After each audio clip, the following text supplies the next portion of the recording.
Hey everyone. All right, so lesson 3 in our polynomial expressions and equations unit, we're going to start looking at solving polynomial equations. So with this, we kind of want to talk a little bit as well about what's the difference when we talk about, hey, we have a function and we have an equation. So I want to make sure you're comfy with that. And then we're going to look at a few different ways to a few different ways we can solve equations today. And then we're going to save one of those ways for its own lesson because it's kind of new to you.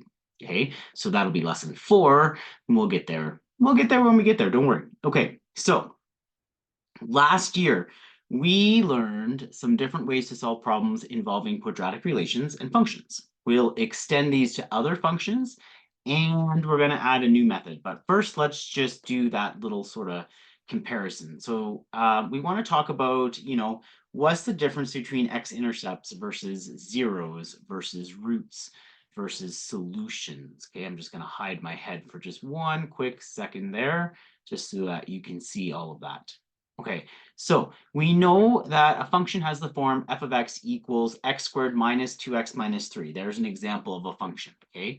Or y equals, right? Y and f of x are interchangeable. And an equation has the form x squared minus 2x minus 3 equals some number, okay? So the difference is now with an equation, there's only one variable involved. With a function, there's two variables involved, and that's what creates the graph. Okay, with an equation, there's one variable involved because the other variable has become some sort of a number. And then usually we end up trying to solve. And when we solve, we're saying, hey, what's the value for that variable? What's the value for x in this case that would actually make the equation work? What would make it true? What would make a true statement? Okay, so just in our comparison here, we have a function f of x here, versus two different types of equations, one where it equals 0 and one where it equals a number that's not 0. So the function does not have, it does not equal a number. Okay, so we have that f of x or we have that y there. And because of that, it now produces a graph, right? Because if the f of x is there, the f of x is your output, x is your input, and so we can generate a bunch of points by changing the input and getting the respective output, and that creates the graph that we would actually be looking at. And it would have zeros. Zeros are where the value of my input is 0. So what would be the value of my output when my input is 0? Okay. In an equation setup, it would be a polynomial that equals a number, whether that number is 0 or whether that number is a non-zero. And we could look at it as producing two different graphs, because one of the strategies we talked about in 20-2 is that to graphically solve an equation, we could put what's on the left side in y1 and what's on the right side in y2, and then just solve the intersection point. We'd be looking for the x value of the intersection points, okay? And so those answers we call roots, okay? So still the same functions and equations here. The zeros are the x-intercepts when it's a function. So when we say find the zeros or find the x-intercepts, they mean the same thing. In an equation, if it equals 0, then the zeros are the roots, which are the x-intercepts. There is kind of the sweet spot where all three of those things actually mean exactly the same thing. The only thing I would say is slightly different is how you would answer.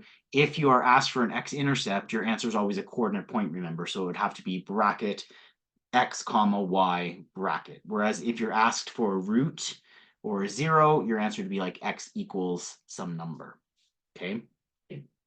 Then if the equation doesn't equal 0, the roots do not equal 0, the solutions and roots equal the x coordinates of the intersection points of those two graphs, okay? So we would have, like, in this example here, we'd have x squared minus 2x minus 3 on one graph, so that might be my y1, and then 5 being my y2, and we're looking for the x values where those two things meet, okay?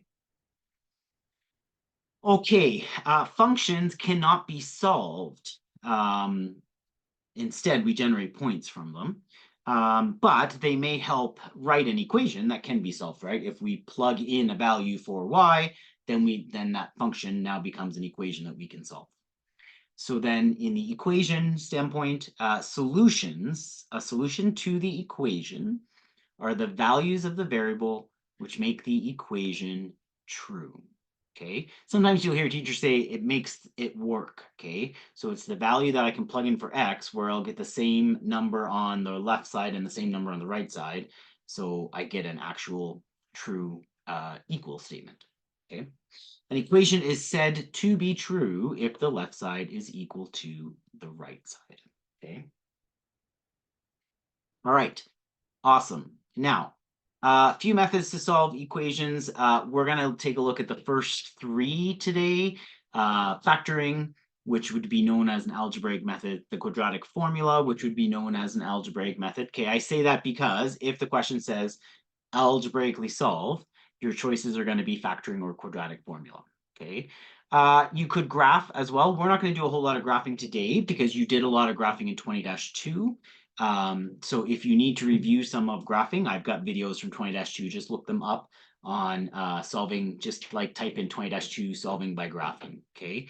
And then regression is the new thing. Regression essentially is working backwards. So, if I give you an equation, you can generate a bunch of points from knowing the equation. Well, the reverse is also true. If I give you a bunch of points, you can come up with an equation that matches those points. Okay. Now, you coming up with that equation can be a little tricky, but your graphing calculator will do it for you, and that's what the next lesson will be about. I'll kind of take you step by step on how to figure that out. Okay, but today we're just going to focus on the algebraic solving. So taking a look at this one, algebraically solve x squared minus 2x minus 3 equals 0. Your go-to, if you're asked to algebraically solve, your go-to shouldn't really be the quadratic formula. Not because it's less of an algebraic process. It is an algebraic process, okay? But I guess from my own experience, kids actually make more mistakes with the quadratic formula than they do factoring. So factoring should always be your go-to, okay? If you can factor, factor. If you can't factor or the numbers look really, really wonky, that's your hint to go to the quadratic formula. Okay, so if I'm looking at this, I'm looking for two numbers that multiply together to give me -3 and add together to give me -2. Okay, this particular note isn't dealing on how to factor. Hopefully you're feeling comfortable about that, but if you're not, again, I've got tons of videos. We started actually in unit on the rationals unit, we started that unit with a review on factoring. So if you haven't done the rational unit yet, maybe go to my YouTube channel and just check out the rational 30-2 unit, first lesson there. I go through all the steps on factoring. Okay, so right now I'm just going to go to it like we are factoring machines. So I'm looking for two numbers that multiply together to give me -3 and add together to give me -2. That's going to be -3 and +1. So here I have x minus 3 times x plus 1 equals 0. Friends, it's really important that you have that equals 0 there. Don't drop that when you're thinking about the factoring, because you can't do the next step if it doesn't equal 0. So that's like super, super important, okay? Because the next step is something called the zero product principle, okay, or property. Essentially, what the zero product principle says is if you have two numbers multiplied together and they equal 0, one of them has to be 0, right? Because 0 times anything is 0. So one of them is 0 or both of them is 0, okay? So when I'm looking at this factored form, x minus 3 times x plus 1 equals 0, I can say, oh, okay, I have x minus 3 and I'm multiplying it by x plus 1, and that's going to equal 0. That means either x minus 3 equals 0 or x plus 1 equals 0. So I now can create two separate statements and solve for x. So if x minus 3 equals 0, I'm going to add 3 to both sides, and I'm going to get x equals 3. If x plus 1 equals 0, I'm going to subtract 1 from both sides in order to isolate x to get x all by itself. And that'll be x equals -1. So I have two solutions here, x equals -1 and x equals 3. again, what do I mean when I say solutions? I mean, if I was to plug in -1 back into this equation here, so if I went -1 squared minus 2 times -1 minus 3 equals 0, I would have 1 plus 2 minus 3. I would have 3 minus 3. I would have 0 equals 0. So it worked. If I plug in -1, I will get out 0. Okay, I might as well just prove that the other one works since we're doing this. If I plugged in 3, so I'm looking at 3 squared minus 2 times 3 minus 3, that's 9 minus 6 minus 3 equals 0. That's 0 equals 0. Okay, if I plugged in 2 to this equation, I'm not going to get out 0. It's not a solution. The only possibilities for me to plug in for x and actually get out 0 would be the 3 and the -1. Okay, the 3 and the -1. Okay, that was fun. Let's do it again. How about we solve the equation x squared minus 2x minus 3 equals 5 by factoring. I'm just going to hide my head there so you can see the question. And what I want you to understand here is, yeah, we have to factor, but we can't start factoring until our equation equals 0. So the first thing I'm going to have to do is subtract that 5 on the right side. So I'm going to subtract 5 from both sides. And that's going to give me x squared minus 2x minus 8. -3 subtract 5 gives me -8. Now that I equal 0, now I'm ready to factor. I'm looking for two numbers that multiply together to give me -8 and add together to give me -2. That would be -4 and +2. Now I have the zero product principle. So I have a number times a number equals 0. Either one of those numbers could be my 0. So x minus 4 could equal 0, which means x equals 4. Just add 4 to both sides. And x plus 2 equals 0, which means I subtract 2 from both sides and get x equals -2. So again, two solutions, one at x equals -2, one at x equals 4. Okay. Those are the values for x that would make the statement true. All right, I'm going to hide myself again for just one quick sec. Algebraically solve the equation x plus 3 times x plus 1 times x minus 2 equals 0. Now, what I want, I know I'm still hiding, but what I want you to see here is we're already in factored form. Okay, this is a number times a number times a number. So it's like a times b times c equals 0. Well, the zero product principle still rings true. Either a equals 0 or b equals 0 or c equals 0. Any one of those statements could be true. So either x plus 3 equals 0 or x plus 1 equals 0 or x minus 2 equals 0. Okay. So get rid of that ink and write down what I just said. So x plus 3 could equal 0, which means I'm going to subtract 3 from both sides. So x is -3. X plus 1 equals 0. I'll subtract 1 from both sides. So that'll be x equals -1. And x minus 2 equals 0, which means then I'd want to add 2 to both sides and x equals 2. So there are three solutions to this equation. There are three x-intercepts to this equation. The minus in front, the negative sign that started this guy, it doesn't actually change the zeros, but you'll remember based on our conversation yesterday, that graph would now be opening down, right? So I could actually look at this and say, oh, okay, I know I'm going to hit at -3. I'm going to hit at -1. And I'm going to hit at +2. Hey, nobody yelled at me. Maybe you're yelling at me and I just can't hear you. That should be +2 there, hey? I added 2 to both sides. My bad. Sorry. Okay, so that'd be -2. I have to end down, right? And so I know that this graph would have to look something like that. Okay. Cool beans. All right, let's clear that. We're rocking this. Okay, algebraically solve x squared plus x minus 4. So equals 0. So I'm looking for two numbers that multiply together to give me -4, add together to give me 1. Well, if I think about my factors of -4, I could have 1 and 4 or 2 and 2. The larger number is going to have to be positive. So I'd be looking at, these are my only possibilities. This is going to give me a 3. This is going to give me a 0. None of those give me a 1. That tells me this is not factorable. Not factorable does not mean not solvable. All you English majors out there are cringing right now because of how many times I just said not. If I can't factor it, then I head to the quadratic formula. Okay. Now, the quadratic formula is not something you have to memorize. It will be on your formula sheet.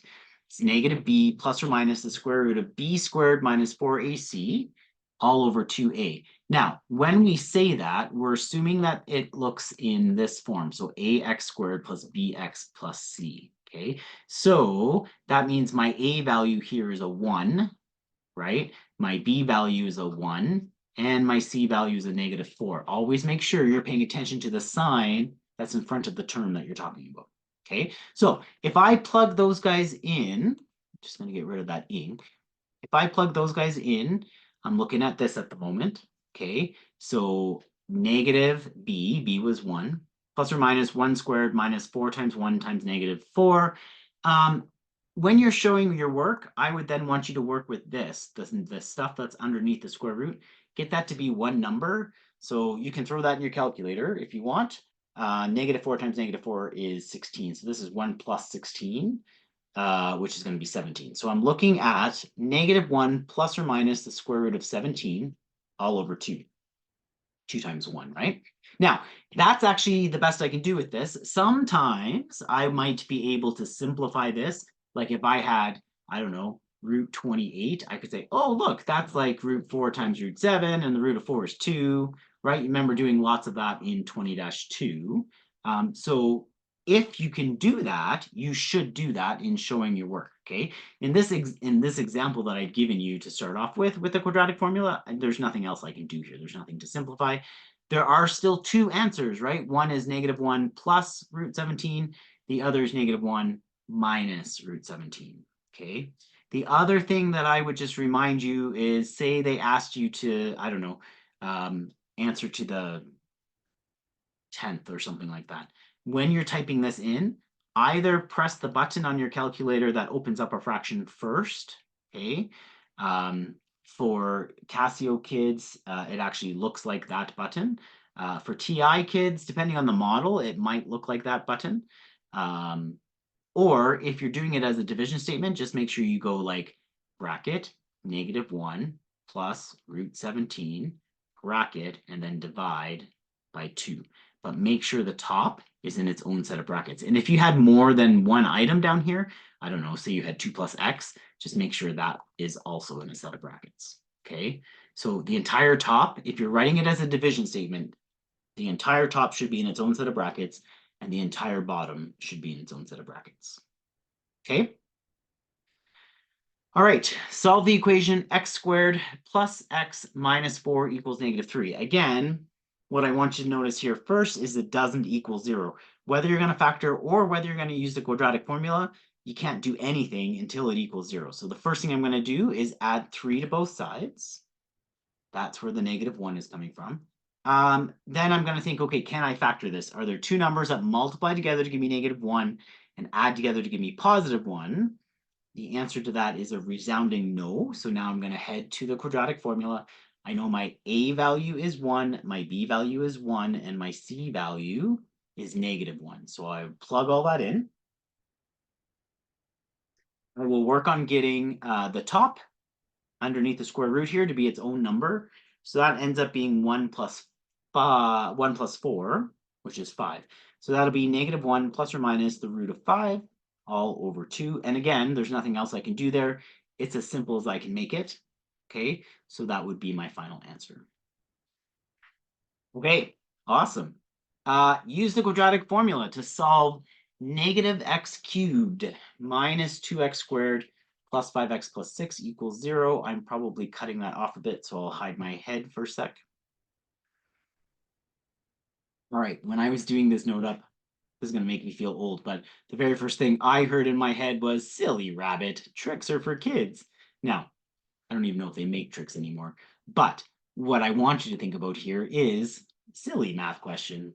The quadratic formula is for quadratics, okay? You can't use the quadratic formula for a cubic function. So you can't use the quadratic formula to solve this.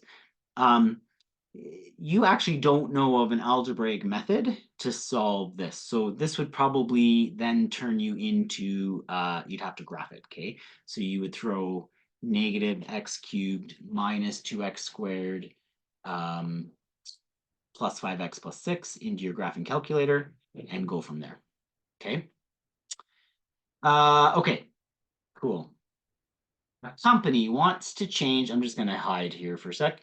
A company wants to change the dimensions of a particular box, which will increase the volume.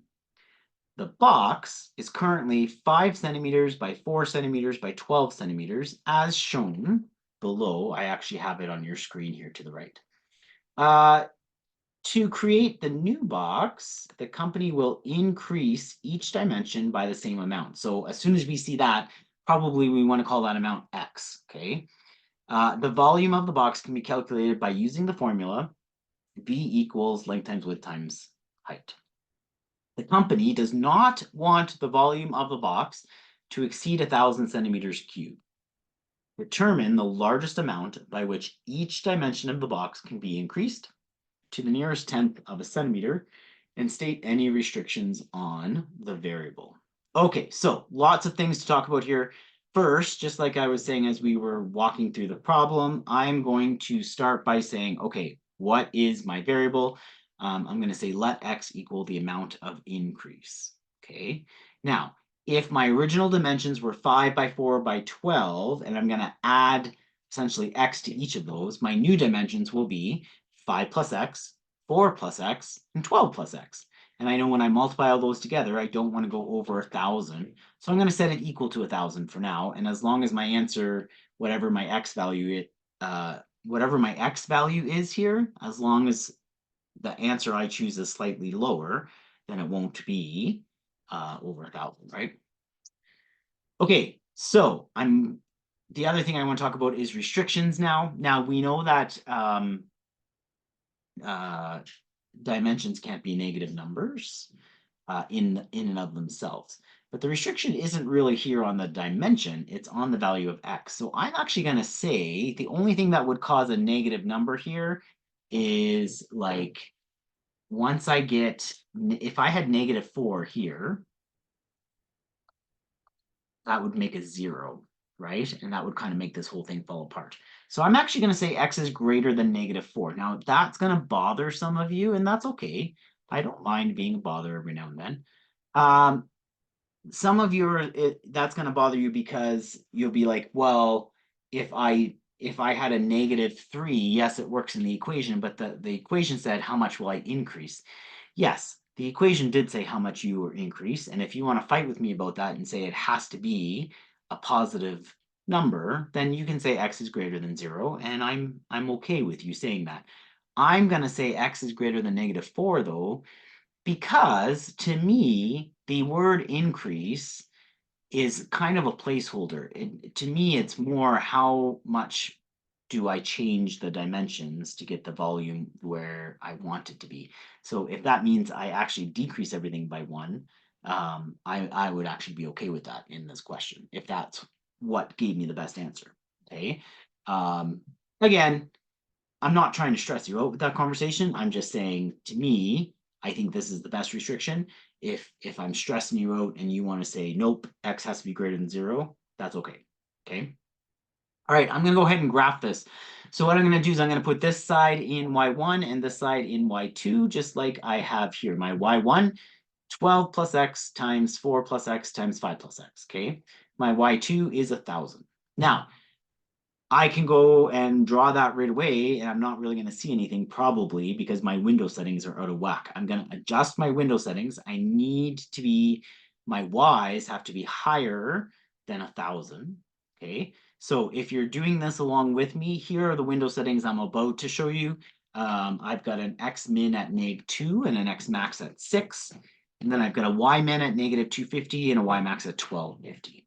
Okay. And that's going to give me a beautiful picture that looks like this. Okay. So now remember my solution here, my solution is not a coordinate point because this was not a system of equations, right? My solution is the x value at that intersection. So I'm going to go on a Casio, I'm going to go G-solve intersect. On a TI, I'm going to go second trace 5, enter, enter, enter. Okay, and I should get x equals 3.537. Now, the original question told me to round to the nearest 10th. And here's what I want you to notice here. If I round to the nearest 10th, I am rounding down, which means when I just use 3.5, I will be ever so slightly less than 1,000, right? So that everything works there. So now I want to conclude. Usually a conclusion is good as a sentence. So the dimensions can each be increased by 3.5 centimeters and be under a volume of 1,000 centimeters cubed. Okay. So cute little application question. We're going to do a lot more application questions in a couple of lessons. So after this guy, we're going to do regression and then we'll do applications and then that'll be it for the unit. So yeah, so this is where I'm going to stop. This kind of gives you a smattering and gets you ready to practice. Okay, so you've got some work there to practice and make sure you're checking your answers. Give yourself lots of time to do this, right? The more you can practice, the better you're going to feel about it, the smaller amount of stress you're going to have to deal with, okay? Connect with me if you have any questions, of course. That's what I'm here for. And thanks for watching. Thanks for letting your friends know about these videos. And as always, thank you for subscribing to my YouTube channel. I really appreciate it. You guys got this. Go have fun. Go do your homework. It'll be a great day.